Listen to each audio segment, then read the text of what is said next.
財政司司長陳茂波繼續喺美國華盛頓嘅行程，參加國際貨幣基金組織和世界銀行集團年會，並出席多場活動，同金融界領袖、主要商界同智庫代表會面，介紹香港嘅最新發展情況同營商環境。陳茂波出席國際金融協會舉辦嘅爐邊對談，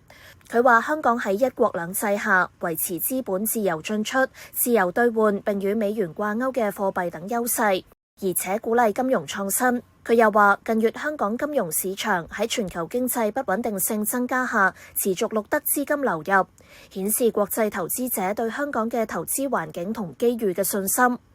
陳茂波之後出席美中貿易全國委員會同香港駐華盛頓經濟貿易辦事處合辦嘅商務午餐會，期間發表主題演講，談及創新科技產業發展。並話香港又同時匯聚中國內地同國際數據嘅優勢，有利醫療健康等嘅研發活動，對海外嘅生物醫藥企業具有相當大嘅吸引力。